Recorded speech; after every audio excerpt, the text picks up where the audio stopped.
प्रेमनाथ घर के बरामदे से सटे एक कमरे में टूटी चारपाई पर बैठे थे, जिसके आधे से अधिक हिस्से में भैंस का चारा रखा जाता था। इसी कमरे से एक दरवाज़ा घर के उत्तर तरफ खुलता था, जहाँ भैंस बंधी रहती थी।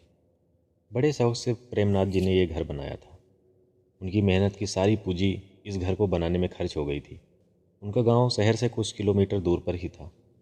प्रेमनाथ जी रेलवे विभाग के कर्मचारी थे और उन्होंने अपने मित्रों की देखा देखी बीआरएस ले लिया था और उनके जगह अपने इकलौते बेटे सुरेश की नियुक्ति भी करवा दी थी, ये सोचकर कि रहने के लिए एक अच्छा मकान तो बन ही गया है, उनके हिस्से में 4-5 बीघे ज़मीन तो आ ही जाएगी। खेती करने और अपनी पत्नी श्वेता देवी के साथ कुछ यादगार पल बिताने की इच्छा से ही प्रेमनाथ जी ने बीआरएस ले लिया था और अपने बेटे सुरेश की नियुक्ति भी करवा दी थी। जिसके बाद बेटे सुरेश की शादी धूमधाम से की। प्रेमनाथ जी की शर्त थी कि लड़की पढ़ी लिखी होनी चाहिए, क्योंकि सुरेश भी बीकॉम कर चुका था। इसी बीच एक अच्छे घर से रिश्ता आया। लड़की बीए फाइनल कर चुकी थी। प्रेमनाथ जी ने तुरंत ये रिश्ता पक्का कर लिया। आनंद फानन में 20 दिनों के भीतर ही उन्होंने शादी भी करवा दिया। अब तो शादी इतनी धूमधाम से की कि बीआरएस का लगभग आधा से ज़्यादा पैसा उसी शादी में खर्च हो गया था। कुछ पैसे अभी भी उन्होंने बचा कर रख लिए थे कि आए दिन काम आएंगे। प्रेमनाथ जी का गणित सही निकला। पोते के जन्म के बाद ही उनकी पत्नी को पता चला कि उन्हें ब्लड कैंसर है। यह सुनकर प्रेमनाथ जी के तो होश ही उड़ गए। कईयों ने यह समझाया कि यह लाइलाज बीमारी है, लेकिन प्रेमनाथ जी कहाँ रुकने वाले थे। आखिर रुकते भी क्यों।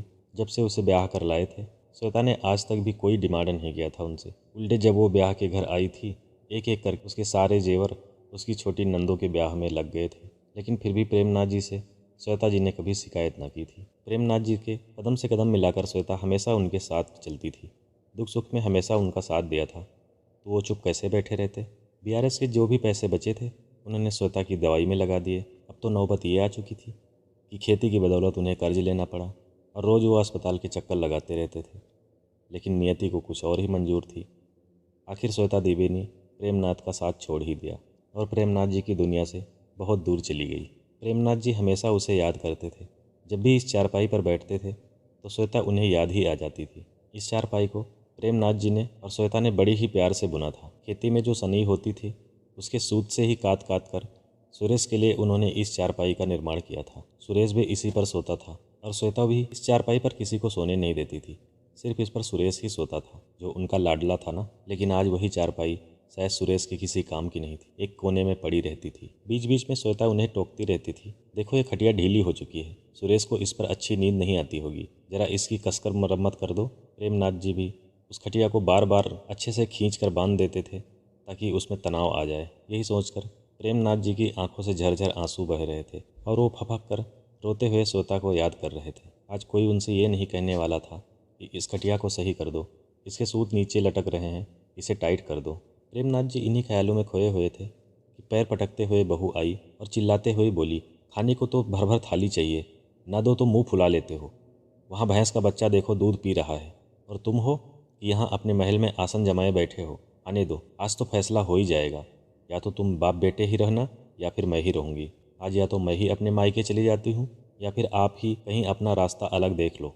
अरे कल मेरी तबीयत ख़राब थी, खाने को बासी रोटी रख दी तो खाया नहीं गया उसको, और गांव भर में बोलते फिरते हैं कि बहू तो मुझे बासी खाना देती है। अरे एक दिन बासी खाना क्या दे दिया, पूरे गांव में ढिढोरा पीट दिया। इतना ही ताज़ा खाना पसंद है तो खुद बना खा लिया करो, या अलग अपना चूल्हा चौका क्यों नहीं रख लेते हो।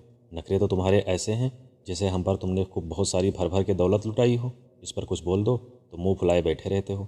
ऊपर से उधर देखो, भैंस ने सारा दूध पिला दिया अपने बच्चे को, दूध का नुकसान हो गया है। अब रात को मेरा बच्चा क्या पिएगा, भैंस ने सारा दूध अपने बच्चे को पिला दिया है। एक भी काम तुमसे ढंग से नहीं होता है। यह कहकर बहू बड़बड़ाती हुए पैर पटक कर चली गई। इधर प्रेमनाथ जी अपने गमछे से आंसू पोंछते हुए पीछे की कमरे की तरफ चल देते हैं, जहाँ पर एक माँ अपने बच्चे को दूध पिला रही होती है, लेकिन उसे रोकने के लिए ही जाते हैं, क्योंकि उस बच्चे के हक का दूध पीने के लिए कोई और बैठा हुआ था। आज प्रेमनाथ जी को अपनी पत्नी श्वेता बहुत याद आ रही थी। उनकी इस वीरान जिंदगी में उनका कोई सहारा ना था। बहू बेटे के होते हुए भी वो अपने आप को अकेला महसूस कर रहे थे।